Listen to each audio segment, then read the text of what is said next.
Dhukkubni reebisii jedhamu kuni dhukkuba vaayirasii jedhamu horiirraa namatti darbee nama maraachee ajjeesuu danda'udha. Amma ammaatti yaala karaa hospitaala ciibsanii yaaluutiin waan hin dandeenye dhukkuba badiidha jechuudha. Nama ajjeesa jechuudha. Biyyatti saree maraatteeru dhuguma sareen maraatti? Eeyyee dhukkubni isaa akka biyyaatti maal jedhu dhukkuba saree maraattuuti jedhu maaliifi akka biyya keenyaattis akka addunyaattis akka Afrikaattis dhukkuba kana namatti daddabarsan veektar jenna nuti dhibba keessaa harka 90 oli saroota jaataanii fi namni akkuma aadaatti dhukkuba saree jedhama. Kanaaf sareen hin maraatti sammuu ishee keessatti waan wal horu vaayirasiin kuni waan hojjettu hin beektu garatti deemtu hin beektu. Kanaaf olii gadi waa fiigdu faachoo ishee qollofattee fiigdi. Ingorortii hanuma argite hin cinneenti. Kanaaf kun saree maraattuudha jedhu dhugumaadhaan ni maraacha.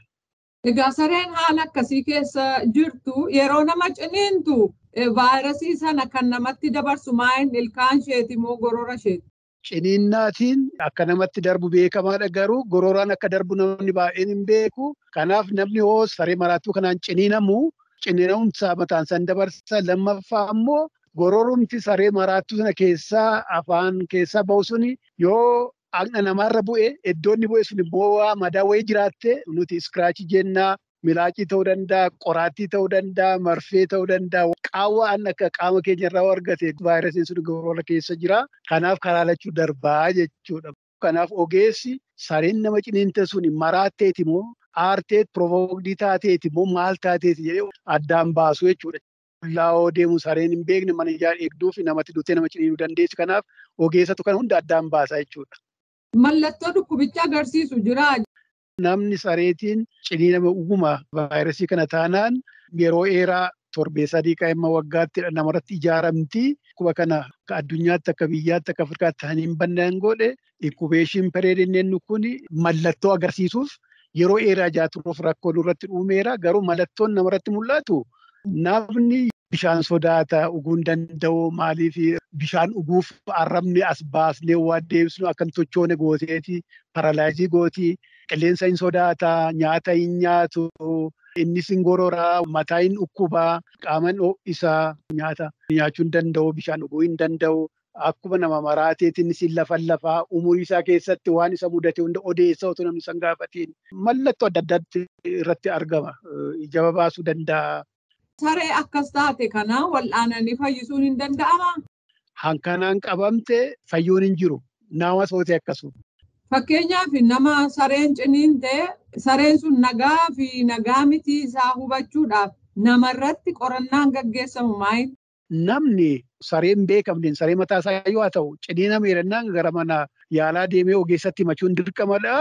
Isa booda maal godhu warra ogeessaa sareen sun hin jirti taanaan guyyaa 10 nyaachisaa qofaatti adda baasaa kwarantiinii godhaati eegaa yoo guyyaa 10 kana keessatti hin duutu taate waan biraatiin sin ciniinte malee maraatteeti miti jedhanii gorsu.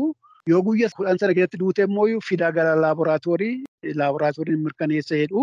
Yeroo kana garuu namichi kanaan ciniiname talaalliin kennamaaf dirqamadha. Kun amma sareen sun guyyaa 10tti addaan baattutti otoo talaalliin sadaan fayyadamuuti eeggata. Dirqamadha. Maal namaarra waraanu lilmeessan? Naannoo handhuurarra laatamuu hin jira.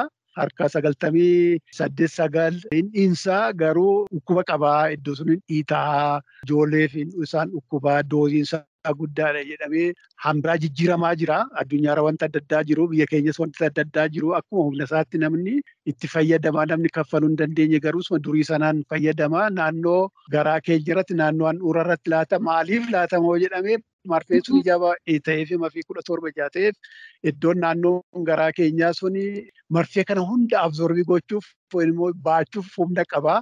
Deessa sanatti mijaajaa ta'eef achitti laatama jechuudha. Namarraa ammoo namatti hin darbaa? Qorannaan addunyaarra jiru namarraa namatti darbaa jedhee mirkaneesse hin jiru. Dhukkubni kun daddarbaa infeksheesii ta'eef hanuma fedhe yoo ta'e namni dhukkuba kanaan qabu jiraannaan nama fayyaatti daddabarsuu danda'ama jedhamee talaalliin laatama. Biyya alaa kana keessas bineensumti daggalaayyuu hin dabarsu dhukkuba kanaa kan jedhamu jira. Dhuguma nuti akka ogeessaatti maal jenna seete reebisni kun silvaatik reebis arbaan reebiis jennamaa jechuudha kuni.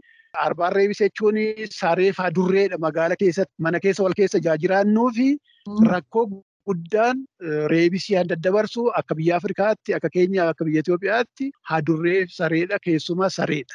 Silvaatii ko'ennumooyyuu qabaroo waraabessa luugduu jiru warra bineensa caakaa keessa jiraatantu dhukkuba kana baatee namatti dabarsa jedhama. Maaliif caakaa keessa adamootiinis namumti keenya inni baadiyyaayyuu rakkinni isaa harki caalu bineensa akkasiitiin ciniinamuu danda'aman jedhamu. Kanaaf gosa akkasiis hin jiru dhugumadha. Uummanni kanarraa of eeggannoo akka godhuuf ogeessi maal gorsa? Waan bareedaan amma addunyaarra jiru kan WHO akkuma biyyaatti sagantaan jiru waan health approach jedhama.